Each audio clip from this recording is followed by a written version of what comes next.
Hi, I'm Dave Wurzel, and you're watching PHTV4 Spotlight. Today's Spotlight is on Tony Cisnowski, the newly hired athletic director at Allen B. Shepard High School. I want to welcome Tony into our studio. Good to see you. Thanks for having me, Coach. And welcome, congratulations. Thank you. It's exciting. I know, but you've been in education for a long time, and maybe we can start there. Athletics, teaching, coaching, none of it new to you, really, this position.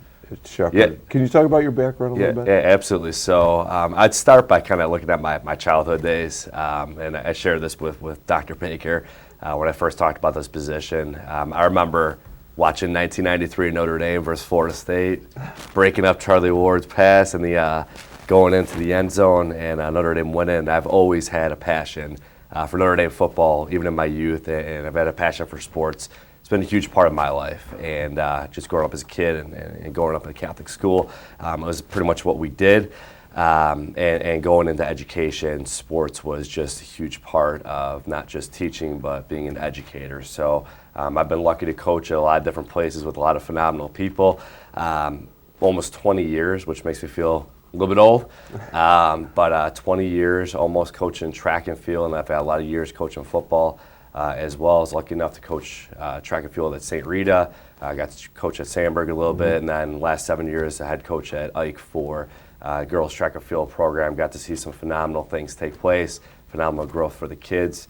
And then in football, I got to work with Coach Roan over at Shepard for a few years before going over to Ike under Coach Murphy for a couple of years, but also got a chance to coach football at some other places. So obviously, sports has been a big part of everything for me, and I've enjoyed my time as a teacher, but also found that a lot of my best impact has probably taken place on the field, on the track. So I've had some great experiences there. There is that relationship with kids, high school athletes. They're students, but they're athletes as well, and you see them in that other dimension, that other setting, and how they compete.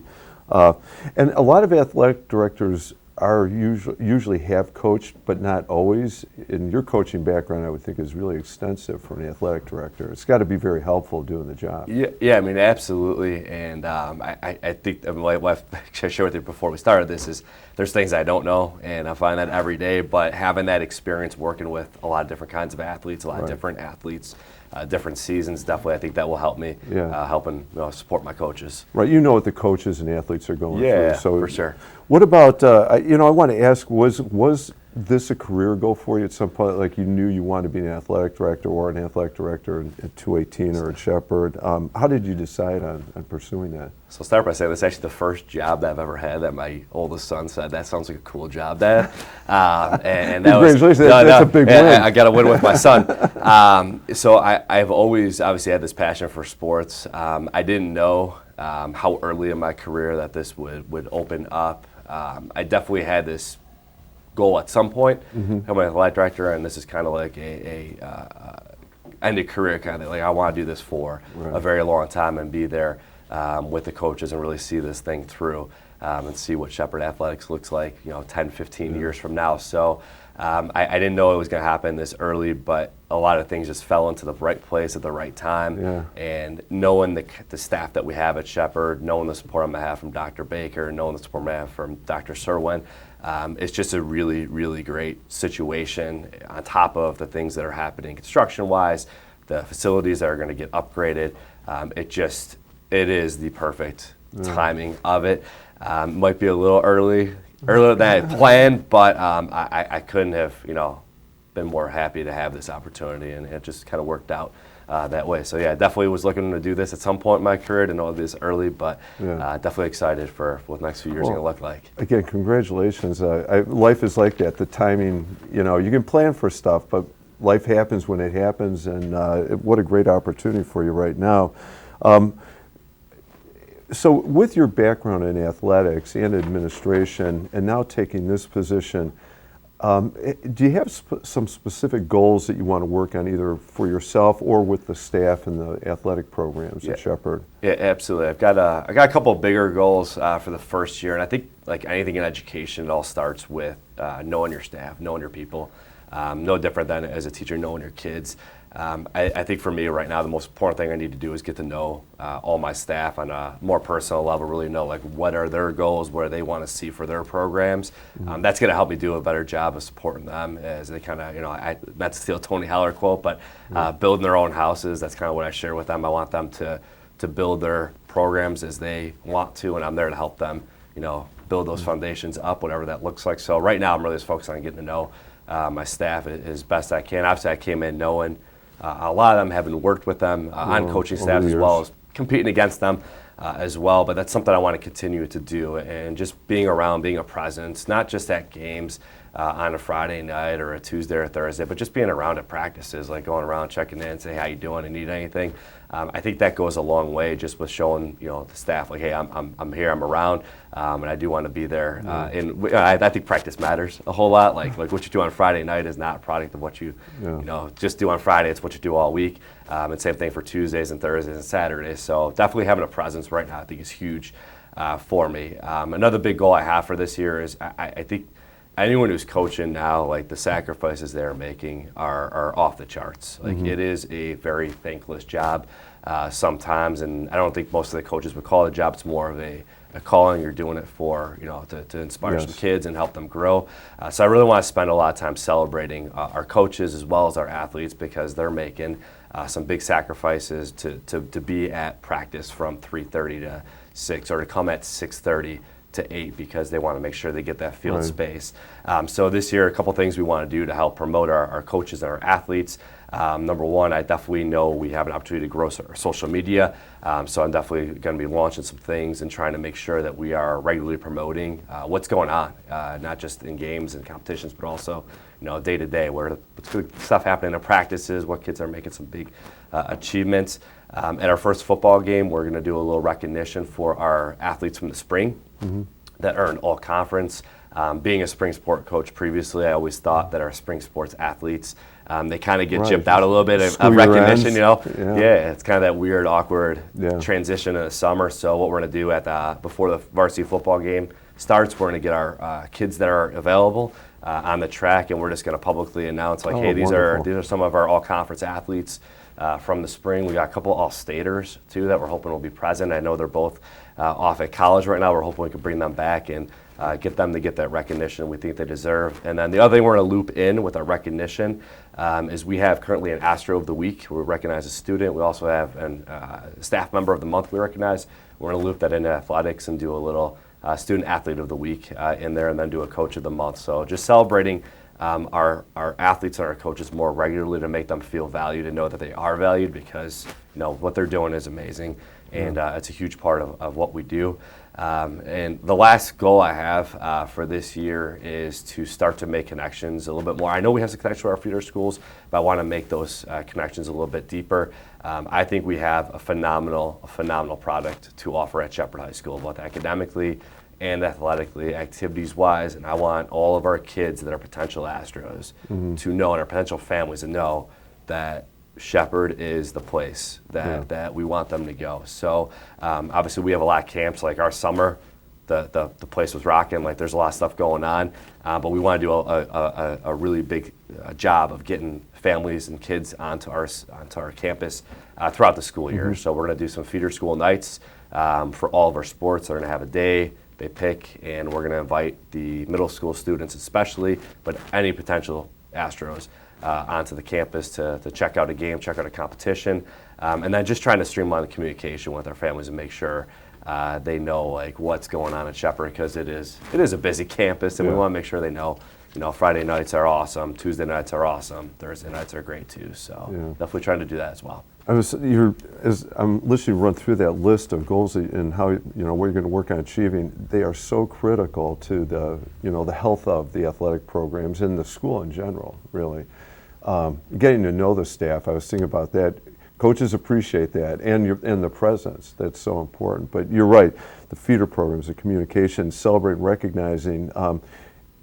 Like yourself and myself, having coached long enough, coaching the way it is now, and a lot of sports it's year round. Yeah. It's like a second full-time job. Yeah.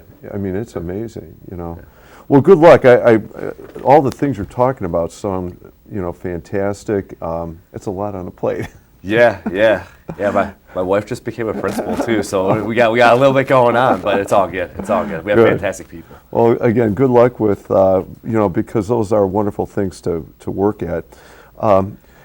Saying that, aware with the goals you want to work on, I want to specifically talk about the challenges facing athletic programs or an athletic director right now. In my mind, I was thinking, and just in the last few years, lacrosse has become more popular. Girls flag football has shown up. You get more and more sports. Girls wrestling is becoming more and more popular now, and so. I went to Shepard, my kids went to Shepard. I love the school, I had a great experience, my kids did, but the campus isn't necessarily getting bigger. It's landlocked. Yeah. Facilities are kind of tight.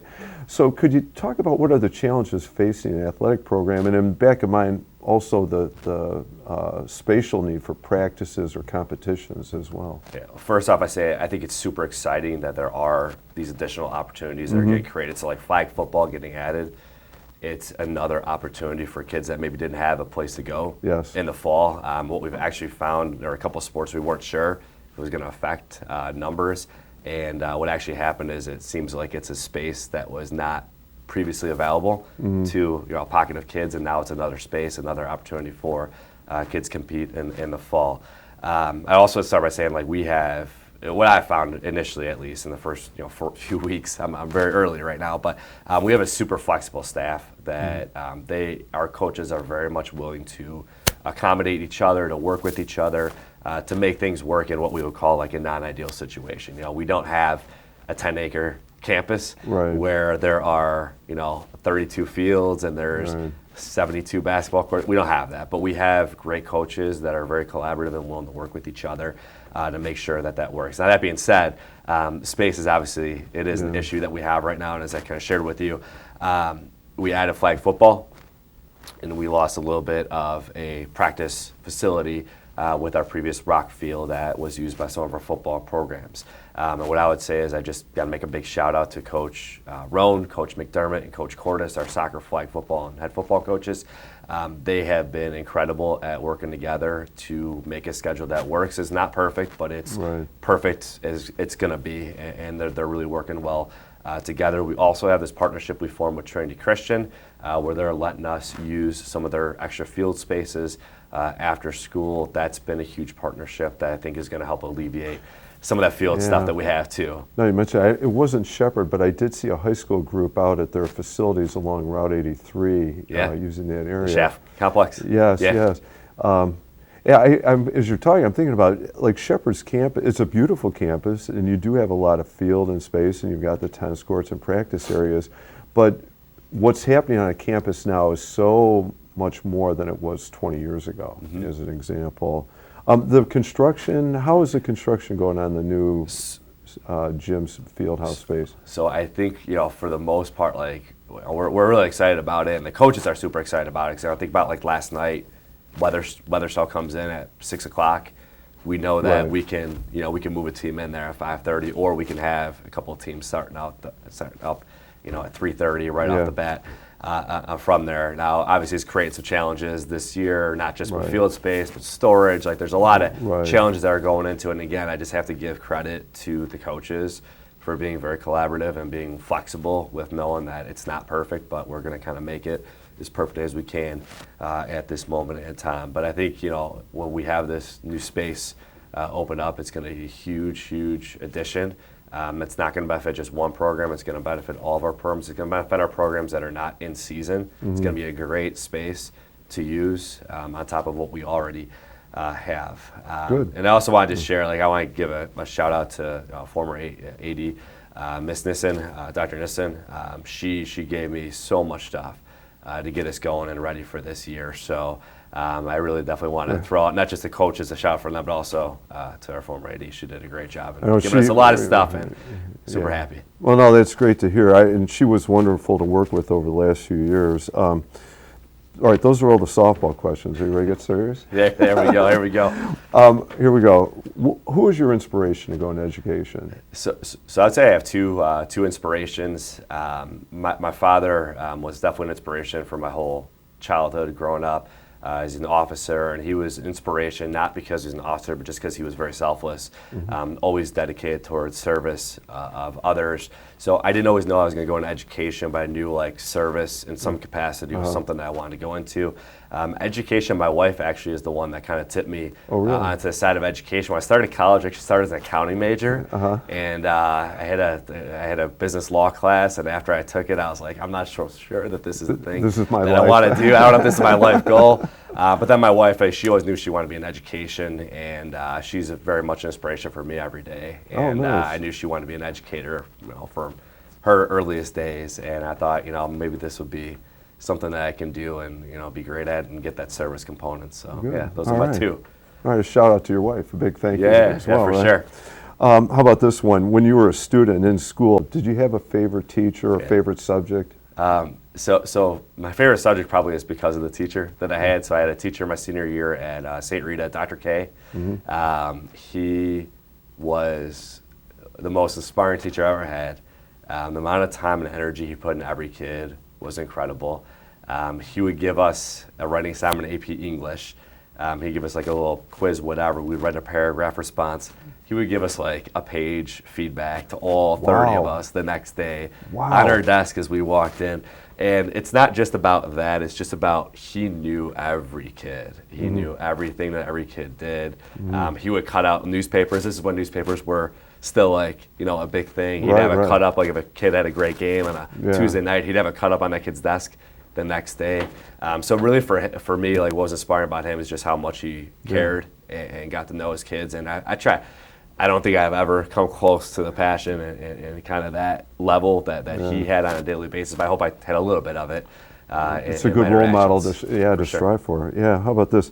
Over the course of your career, having been in education for so long, do you have any favorite, best moments that you can look back? I'm sure you have several, but one that you can share with us. So I would say like I knew in about March, April-ish last year that it was going to be my last year coaching track and field. And the track and field's been a sport near and dear to me my whole time. I love coaching football too. I always tell the kids when they ask me which one do you prefer, it's not really a preference, it's more of like just a passion. Like I really had a love for track and field. So in the spring we had we didn't have our best season like overall as a team, but we had one particular individual that overcame so much from the fall and the winter and eventually was able to become a state qualifier. Wow. And seeing that kid achieve something that she even shared, she's like, I didn't think this was possible a year or two earlier, to see that growth. That's just one small example that, there's many examples I have that in the career, but like it was really cool to have that be the culmination of a track and field to watch a career, to watch a person overcome obstacles or challenges or something in that way, especially state qualifying. Those marks are not easy to achieve. No. Last throw too. Oh, really? Last throw in the series. Pressure throw. It's crazy, yeah. How about when you go on vacation, or hopefully you get to take a vacation, how do you recharge? Where do you go, or what do you do? So my wife and I, our favorite place to go, and we've taken our kids there a couple times too. We like to go to Jamaica. That's our place. Wow. And we go out beach, there. It's there's no worries. There really are no worries out there. No electronics. I think that's it. I think that's like a really great thing. Whenever you can get rid of like just kind of disconnect from the world. So that's whenever that's our favorite times. We can disconnect from the world a little bit, Good. How about, and I find this one, athletic director, so you've been the coach, but how about now as an athletic director, you're talking to a brand new hire, brand new teacher, coach, or club sponsor. Let's talk about coach in this case. What advice would you give that person who is getting ready to start that athletic coaching career? I think the biggest thing that, and other people have told me this too, kind of going through the reins of coaching, I think the biggest thing is not to be afraid to make mistakes and take risks. I think too often we're worried about how we're going to be judged on the outside. Is this the right call? I think just make a decision, go with it and learn from it Yeah. after. So I think for any coach, whether you've been doing it for 10 years, 15 years, 20 years, or whether you're brand new, take risks. Try to be the best version Yeah. of yourself. Try to give your kids the best experience possible. And sometimes it's going to go amazing. Sometimes it's not. And that's okay. I think it's long like as you learn anything in from life. it. As long as you learn from it, Yeah. that's the end. The end goal, right? Yeah, yeah. No, I know as a coach I would appreciate that advice or philosophy. It's stressful enough as it is, let alone part of being successful is that you are willing to try some things, right? Take a risk. Last question for you.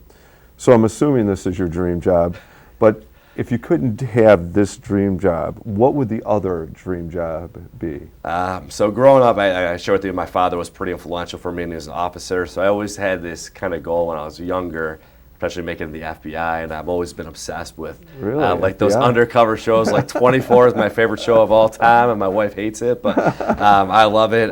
So that would actually have been like my career, my dream career had I not. But I was like, I want to have a family and have that whole thing. I'm not so sure how that would work out. In that kind of lifestyle. When your kids get older, maybe you've decided you had enough as an AD. We'll know where you're at, right? There you go, Coach. Well, Tony, thank you for coming in. I wish you the best at Shepard. I love the school. I'm always excited to follow it and see the wonderful things going on there. And you're obviously going to be a critical part of that now. So thank you and good luck. Coach Wars, I really appreciate your time. Thank you so much for having us on there. I appreciate it. Well, we'd like to thank Tony for coming in today and wish him the best at Allen B. Shepard High School. I'm Dave Wurzel. You're watching PHTV4 Spotlight. Today's Spotlight has been on Tony Cisnowski, the newly hired athletic director at Allen B. Shepard High School. Thank you for watching.